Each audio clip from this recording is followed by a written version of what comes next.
Kodan? Kimba kau pelagi siapa? Itu mana siapa? Oh, namaskar সকলোকে কিমান ললে problem নাই না ওকে বিল সিটনা অসমৰ মজিয়াৰ পৰা সকলোকে বৈপ্লৱিক অভিবাদন জ্ঞাপন কৰিছো ইতিমধ্যে সময়খিনি কথা গম পায় অসমৰ বিভিন্ন প্ৰান্তত ঘটি থকা গোটেই ঘটনাবিলাক গম পায় মই অলপমান মানুহ লাইভটো জয়েন কৰালৈ মিনিমাম 1000 মানুহ জয়েন কৰালৈ ৰম অপেক্ষা কৰিম আমাৰ ৰাইজৰ কিছুমান ডিমাণ্ড আছে ৰাইজৰ কিছুমান ক'বলগীয়া আছে এই ক'বলগীয়াবিলাক এই ফেচবুক লাইভটোৰ যোগেদি আৰম্ভ কৰিম গতিকে মই আশা কৰিম অলপমান মানুহ লাইভটোত আহক সোমাই লওক তাৰপিছত কথাখিনি আৰম্ভ কৰিম মিনিমাম 1000 মানুহ আহিব লাগিব 1000 মানুহ আহিলে কথাখিনি আৰম্ভ কৰিবলৈ সুবিধা হ'ব 100 হৈছে 138 হৈছে 1000 মানুহ আহিলে কথাখিনি আৰম্ভ কৰিম 167 হৈছে 175 হৈছে কথাখিনি প্ৰত্যেকজন অসমীয়াই মনত খুধৰণি মাৰি থকা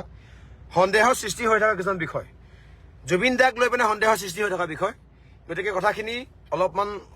এই যি ছ'চিয়েল মিডিয়া যিটো সমাজ এই সমাজত অলপমান মানুহ সৰহকৈ হ'লে কথাখিনি মোক কৈ ভাল লাগিব আৰু কথাখিনি সকলোৱে মনৰ কথা অলপ সময় আগত ফেচবুকত এটা আপডেট দিছিলোঁ বিভিন্ন মহল বিভিন্ন ব্যক্তিয়ে সচেতন সমাজে অসম প্ৰেমীয়ে জুবিন প্ৰেমীয়ে সকলোৱে দিছে যে মৰণোত্তৰ বা পোষ্টমৰ্টেম অসমত হ'ব লাগে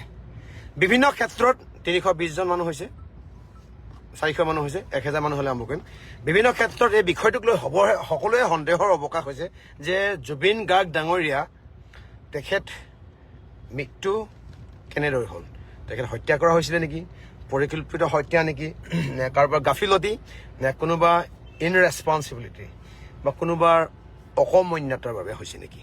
গোটেই কথাখিনি ওপৰত আমি কথা কোৱাৰ উপৰিও বা তেওঁ শেষকৃত্য ক'ত হ'ব অসমৰ কোন প্ৰান্তত হ'ব কাৰণ জুবিন গাৰ্গ বুলি ক'লে কেৱল যোৰহাট জুবিন গাৰ্গ বুলি ক'লে কেৱল গুৱাহাটী শিৱসাগৰ নলবাৰী বা বৰপেটা নহয় জুবিন গাৰ্গ এটা সত্তা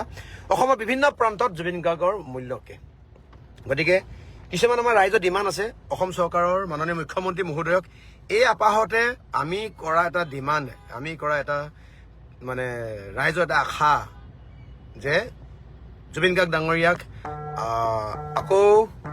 যি পোষ্টমৰ্টেম মানে মৰণোত্তৰ পৰীক্ষা কৰিব লাগে বুলি কাৰণ সন্দেহ অৱকাশ হৈছে বিভিন্ন ঘটনা পৰিঘটনা আমি দেখিবলৈ পাইছোঁ অসমৰ ৰাইজে দেখিবলৈ পাইছে আমি বিভিন্ন ধৰণৰ স্ক্ৰীনশ্বট পাইছোঁ তাৰ পাছতো কিছুমান ব্যক্তিয়ে আমি দেখিবলৈ পাইছোঁ জুবিন দাৰ ঘটনাটোক গাপ দিবৰ কাৰণে বিভিন্ন আপোনাৰ মহলে আপোনাৰ